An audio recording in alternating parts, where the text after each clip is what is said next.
Bonjour à tous. Alors aujourd'hui, je voulais vous parler d'un livre. C'est L'apprentissage du bonheur de Tal Ben-Shahar. Alors en fait, je vais juste vous parler d'une des petites astuces du livre qui consiste à être plus heureux. Donc d'abord, Tal Ben-Shahar, pour situer, c'est un maître de conférence à Harvard et il enseigne la psychologie positive ou la psychologie du bonheur.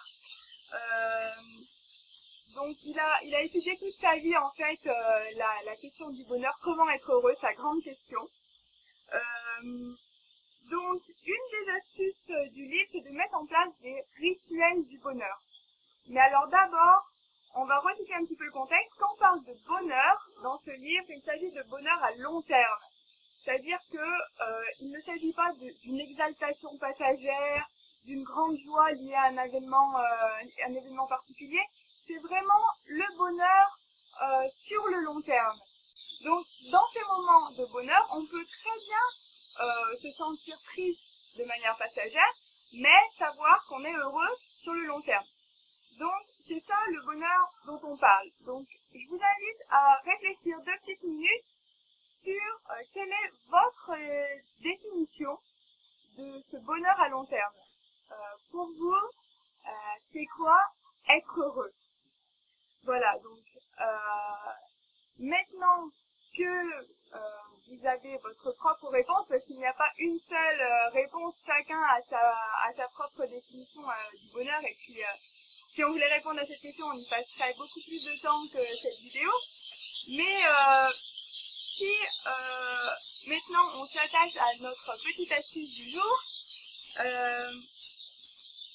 il s'agit de mettre en place un rituel du bonheur. Alors, qu'est-ce qu'un rituel? Eh bien, c'est une habitude, c'est quelque chose qu'on fait automatiquement, sans contrainte. C'est différent des résolutions, par exemple, qu'on pourrait prendre en début d'année. On a plein de bonnes intentions, et puis finalement, il y a des contraintes, il nous faut de l'autodiscipline, et finalement, eh bien, on échoue, on abandonne au bout de quelques temps. Alors qu'un rituel, on n'a vraiment pas de contraintes, et c'est quelque chose en plus qui va satisfaire une de nos valeurs, quelque chose auquel on tient, et ça va bien sûr nous aider à être assidus finalement.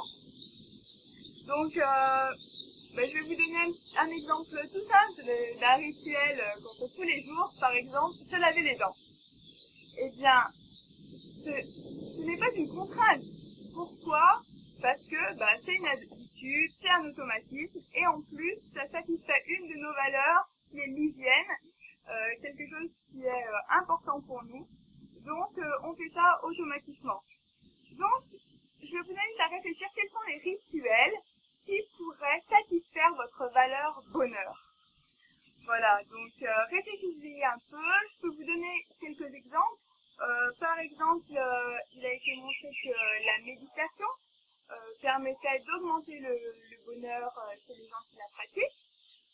Faire du sport, ça pourrait être un rituel que vous avez envie de mettre en place, faire du sport 2-3 fois par semaine, ou encore lire un livre, s'astreindre à lire 1 heure par jour, un livre inspirant ou de développement personnel.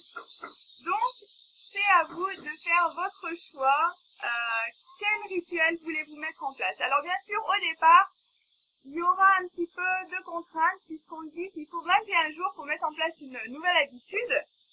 Donc, pendant ces 21 jours, il va vous falloir un peu d'autodiscipline. Mais normalement, au bout d'1 mois, l'habitude est en place et c'est un automatisme.